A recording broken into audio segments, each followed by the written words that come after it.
à l'Assemblée nationale de la République démocratique du Congo. Enfin, la pétition tant attendue vient d'être déposée. Une pétition qui vise directement le président de l'Assemblée nationale, Vital Kamerhe. Oui, celui qu'on appelle souvent le faiseur de rois, l'homme des compromis politiques, se retrouve aujourd'hui face à une contestation sans précédent. La situation est grave. Depuis plusieurs semaines, des voix s'élèvent pour dénoncer sa gestion de la chambre basse du Parlement.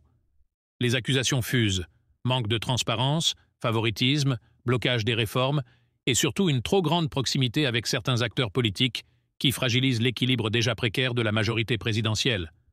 Mais ce dépôt de pétition change tout, car une pétition n'est pas une simple rumeur, ni un simple débat de couloir. C'est un acte officiel, signé, remis, et désormais inscrit dans le registre de l'histoire politique congolaise. La question est simple.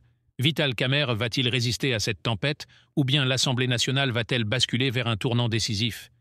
Les députés auront-ils le courage de sanctionner leur président, ou bien les alliances vont-elles encore sauver Kamerhe comme dans le passé? Il faut rappeler que Kamerhe n'est pas un homme politique ordinaire. Ancien directeur de cabinet de Félix Tshisekedi, ancien allié de Joseph Kabila, leader incontesté de l'UNC, il a su traverser des tempêtes judiciaires et politiques qui auraient détruit beaucoup d'autres. Mais cette fois, le danger vient de l'intérieur même de l'Assemblée. Les députés signataires veulent en finir avec son style de gestion. Ils l'accusent de verrouiller les débats, de bloquer certains dossiers sensibles et de privilégier ses propres réseaux au détriment de l'intérêt général. Pour ses détracteurs, Kamerhe est devenu l'homme qui freine le fonctionnement normal de l'institution.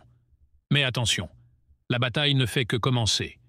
Car Vital Kamerhe n'a pas dit son dernier mot. Déjà, ses partisans parlent d'un complot, d'une machination montée par ses adversaires politiques, et certains vont plus loin. Ils accusent des puissances étrangères de tirer les ficelles pour écarter celui qui reste un poids lourd de la scène congolaise. Dans les coulisses, les tractations s'intensifient. Les députés sont courtisés, les promesses se multiplient, les menaces aussi. C'est un véritable bras de fer qui s'annonce au palais du peuple, et les conséquences pourraient être explosives. Si la pétition aboutit, ce serait la fin de Vital Kamerhe comme président de l'Assemblée nationale, une humiliation politique majeure qui pourrait fragiliser son parti, l'UNC, et redessiner totalement la carte des équilibres politiques en RDC.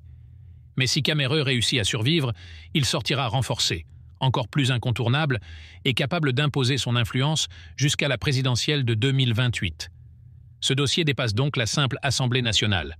Il touche directement la stabilité du pays, car en RDC, chaque mouvement au sommet des institutions provoque des secousses dans la majorité, dans l'opposition et même à l'international. Les regards sont désormais tournés vers Kinshasa.